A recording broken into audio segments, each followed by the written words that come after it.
లక్షల రూపాయలు కిరాయి అడుగుతున్నారు. రిజిస్ట్రేటింగ్ అంటే సంవత్సరంలో మన వారికి వాళ్ళు కూడా తెలియతున్న 11 నెలలు రాస్తాం, సంవత్సరమే రాస్తాం, 5-6 నెలల్లో కిరాయి తీసుకోవాలని చెప్పి ప్రభుత్వం దృష్టిలో పెడుతున్నాం. అది కూడా చెప్పారు కమిషనర్ గారు. ఇది చాలా మంది కూడా చెప్పారు, ఈ లీజ్ టెన్షన్ పడదు, స్టాక్ అంతే చెప్పండి అని చెప్పినాం. అది కూడా ముందు తీసుకోవాలి. అదే చెప్తున్నాం, కొత్త పాలు ఇస్తే మనకు ప్రభుత్వానికి ఎలాంటి ఇది లేదు, మనకు కూడా ఎలాంటి ఇది లేదు. పెట్టనియండి, కిలోమీటర్ కానీ బార్ డిస్టెన్స్ పెట్టియండి. ఏదో నడుస్తుందని పక్కన తీసుకొచ్చి మనం నష్టపోతాం, వాళ్ళు నష్టపోయే ఆస్కారం ఉంది. కాబట్టి ఇది ఒక ప్రెషర్ పెట్టాలని దృష్టికి తీసుకెళ్తున్నాం. ఇంకా మనం సాధించుకోవాల్సిన విషయాలు ఉన్నాం. జీవోలను కౌంటర్ ఇప్పుడు అన్నాడు, పనికిరాని జీవోలను ప్రతిదాని గురించి కోర్టులు వేస్తే ప్రభుత్వం కోర్టు ఇచ్చిన జీవాలని డిస్టెన్స్ అది జీవోలు గతంలో 100 మీటర్లు ఉండే, ఇప్పుడు కనీసం 500 మీటర్స్ పెట్టమని అడుగుతున్నాం. తర్వాత ఈ యొక్క క్లీన్ ఏరియా ఇది కూడా కొత్త జీవోలో వచ్చే విధంగా నెక్స్ట్ ఇయర్ వరకు రిప్రజెంటేషన్ సీఎం కు అనుపకకు వైశాఖ్ గాని బార్ గాని 500 మీటర్ డిస్టెన్స్ ఉంటారు, 100 మీటర్ గతంలో కాబట్టి. అదే విధంగా ఈ బార్ల క్లీన్ ఏరియా మనకు 500 మీటర్స్ ఇచ్చారు. 500 మీటర్ కాస్తే 10% ఎక్స్ట్రా చేస్తున్నారు. కాబట్టి అలాంటిది ఈ 700 పైన ఉంటే 10% కలెక్ట్ చేయడానికి మేము సిద్ధంగా ఉన్నామని అదొకటి. తర్వాత ఎక్స్టెన్షన్ చేసారు, తర్వాత 3 నెలలు కూడా ఎక్స్టెన్షన్ చేశారు. అది జీవో ఇంప్లిమెంట్ చేయలేదు. ఎందుకంటే అన్ని రాష్ట్రాలలో ఏదైతే కరోనాలో నష్టపోయినా మీకు అడ్జస్ట్ చేస్తున్నామని జీవో ఇంప్లిమెంట్ చేశారు. మనకి జీవో ఇంప్లిమెంట్ మినిస్టర్ దృష్టిలో కూడా పెట్టాం. ఎందుకంటే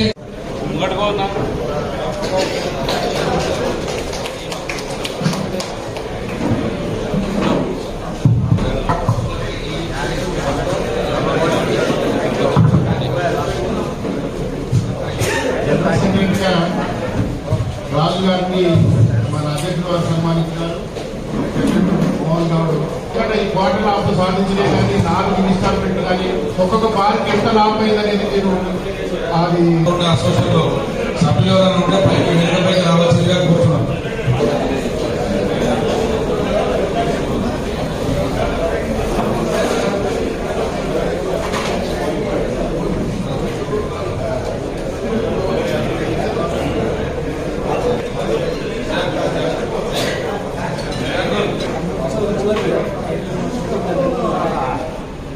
Right.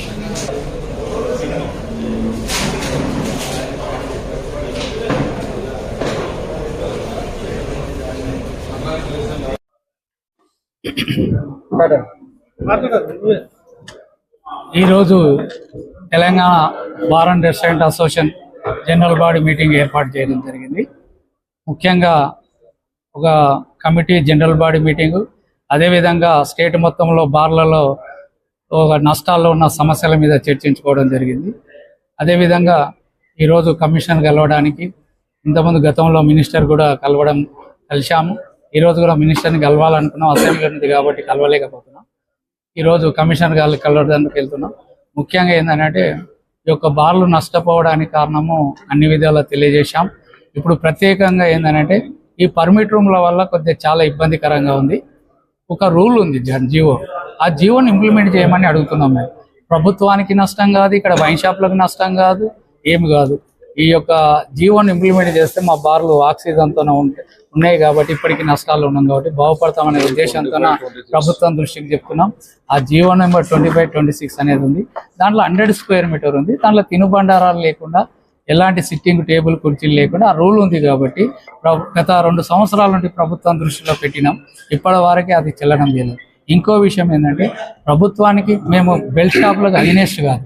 బార్లు ఉన్న దగ్గర కూడా ఈ బెల్ షాపులు విచ్చలవిడిగా అయిపోయింది. ఈ బెల్ షాపులు ఏదైతే బార్లు ఉన్న దగ్గర ఉన్నాయి కాబట్టి బార్లు ఉన్న దగ్గర ఈ యొక్క బెల్ షాపులు హైదరాబాద్లోనే ఉంది. గల్లీకి బెల్ షాపులు ఉన్నాయి. టైమింగ్ వైన్ షాప్ 11 గంటల వరకు ఉంటుంది. తర్వాత బంద్ అయిన తర్వాత ఈ యొక్క వైన్ షాపులు ఏంటంటే బెల్ షాపులు విచ్చలకి ఇవ్వడం, గల్లీకి కూడా అమ్ముకుంటున్నారు. అది పబ్లిక్ న్యూసెన్స్ ఉంది, ఇక్కడ ప్రజలకు న్యూసెన్స్, ప్రభుత్వానికి అగెనెస్ట్ గా ఉంటుంది. కాబట్టి మా యొక్క మంచి అభిప్రాయం ఏంటంటే బెల్ షాపులకు ఇవ్వకుండా మా బార్లు ఉన్నాయి, అక్కడ వైన్ షాప్ బంద్ అయితే బార్లకు వచ్చే అవకాశాలు ఉంటాయి. కాబట్టి ఆ రూల్ను ఇంప్లిమెంట్ చేయమంటున్నాం. ఈ యొక్క బెల్ షాపులను బార్లు ఉన్న దగ్గర నిషేధిస్తే మా వ్యాపారం కూడా బాగుంటుంది. ఇప్పటికీ 3వ ఇన్స్టాల్మెంట్ కట్టేది ఉంది. ఇప్పుడు కూడా లైసెన్స్ ఫీజు చెల్లించలేని స్థితిలో బార్ యజమానులు ఉన్నారు, ఇప్పటికీ బాధలు ఉన్నారు. కాబట్టి ఈ రెండు సమస్యలు, అదేవిధంగా అన్ని జిల్లాలలో వైన్ షాప్ టైమింగ్ ఏదైతే ఉందో రాత్రి 10 గంటల వరకు ఉంది.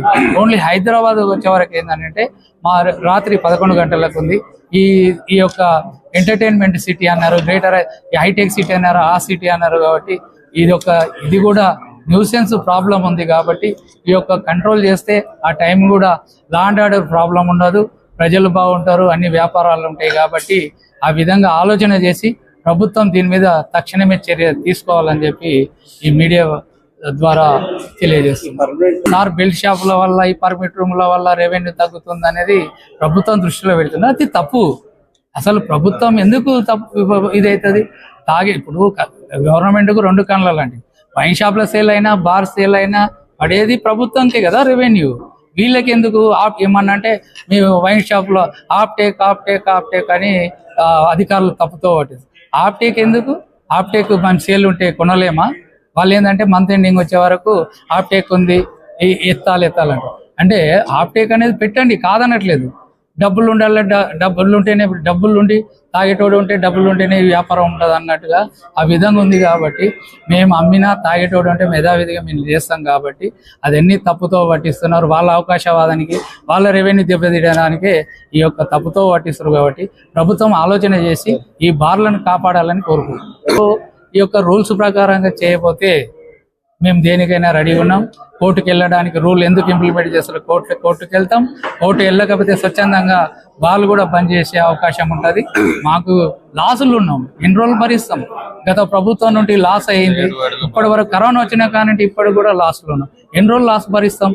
మేము ప్రభుత్వం చేయండి కూడా ఒక 30-40 మందికి జీవనోపాధి ఇస్తాం, ఒక ఇండస్ట్రీ లాగా నడుపుతున్నాం. మా బాధలు అర్థం చేసుకోకపోతే ప్రభుత్వానికి లైసెన్సులు ఇప్పుడు కొత్త ప్రభుత్వం అంటున్నారు, కొత్త ప్రభుత్వంలో కొత్త బార్లు ఇస్తామంటున్నారు. మాకు అనవసరం, ఇవ్వండి. ఈ ఉన్న బార్లే అమ్మకానికి ఉన్నాయి, ఇవే నడవట్లేదు. కొత్త బార్లు ఇస్తే కూడా పోటీ పెట్టి పక్కకు పెట్టి ఆ రూల్ కూడా ఇంప్లిమెంట్ చేయమంటున్నాం. పాత బార్లు ఉన్న దగ్గర కొత్త లైసెన్స్ వచ్చి పక్కన పెడితే డిస్టెన్స్ అవుతుంది. కాబట్టి దీనికి ఒక 500 మీటర్స్ డిస్టెన్స్ పెడితే బాగుంటుందని మా యొక్క ఒపీనియన్. అందుగురించి ప్రభుత్వం దృష్టిలో కూడా ఈ యొక్క మరీ లిక్కరే అనకుండా ప్రజలు బాగుండాలి, ప్రభుత్వం బాగుండాలి, మా వ్యాపారం బాగుండాలి అనే సూచనలు మా దగ్గర ఉన్నాయి. కాబట్టి మేము రెవెన్యూ విషయంలో ఏ విషయంలో ప్రభుత్వానికి మేము ఇవ్వడానికి రెడీగా ఉన్నాం. మాకు వెసులుబాటు కల్పియండి, అన్నీ చేయండి. మేము లాభాలు ఉంటే మీకు రెవెన్యూ డబ్బులు కావాలంటే రెవెన్యూ ఇవ్వడానికి రెడీగా ఉన్నాం. కాబట్టి